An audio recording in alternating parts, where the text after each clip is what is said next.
Bonjour à toutes et à tous, bienvenue sur cette nouvelle vidéo de la chaîne Critique Multiverselle. Et aujourd'hui on s'attaque à un gros morceau, à une grosse sortie avec le film favori aux Oscars de cette année, The Brutalist. The Brutalist, c'est réalisé par le réalisateur-acteur Brady Corbet. C'est un drama historique de 3h30, filmé sur pellicule 70 mm, déjà récompensé au Golden Globe et à la Mostra de Venise, produit par A24, qui a changé plusieurs fois de casting pour se rabattre sur Adrian Brody, vu dans Peaky Blinders, King Kong ou Le Pianiste, ainsi que Felicity Jones, vu dans Rogue One, Une merveilleuse histoire du temps, et aussi Guy Pearce, vu dans The Road ou Memento. On y suit sur près de 30 ans Laszlo Tots, architecte austro-hongrois qui émigre en Amérique à la sortie des camps, avec comme objectif de faire venir sa femme et sa nièce, et il va alors faire la rencontre d'un industriel qui l'embauche, mais Laszlo va découvrir qu'il a peut-être échangé un enfer contre un autre.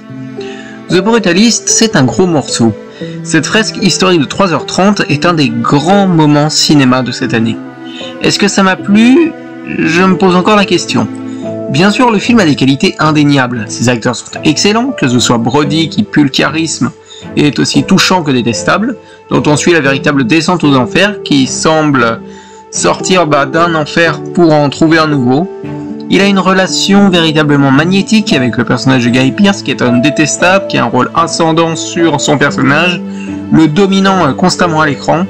Comme lui, il pue le charisme, c'est le symbole d'un véritable capitalisme corrompu qui corrompt tout ce qui touche et qui va commettre les pires actes, mais qui va quand même garder à minima du respect pour Laszlo et qui va avoir avec lui des discussions intéressantes, connaissant une fin assez jouissive, dû à l'intervention de Felicity Jones, le troisième grand personnage du film, qui a vraiment de la poigne, qui est attachante de par sa situation et sa relation avec son mari, et qui est assez charismatique, mais qui se fait un peu bouffer par ses deux homologues, intervenant en plus assez tard dans le récit, ce qui n'aide pas. The Brutalist est très bien mis en scène, la photo est belle, et le 4/3 d'une atmosphère au film, qui est filmé mais au millimètre près, qui est un film véritablement d'architecte, avec une symétrie de folie dans ses décors, ses environnements, son cadre. Il n'y a pas de plan acheté et c'est excellent sur ce point. Au niveau scénario, on est sur une fresque décrivant un véritable rise and fall qui s'étend sur plusieurs décennies, avec un rythme extrêmement lancinant qui va critiquer la terre de rêve qu'est l'Amérique, qui va la désacraliser totalement, va déconstruire en somme le rêve américain, et passe de l'enfer des camps à l'enfer du capitalisme, qui va bouffer notre protagoniste principal, qui va vraiment subir les pires horreurs, notamment dans une scène à Rome qui m'a vraiment cloué au fauteuil et mis extrêmement mal à l'aise. D'ailleurs, cette opposition au capitalisme est symbolée par le duel que se livrent à l'écran ces deux hommes.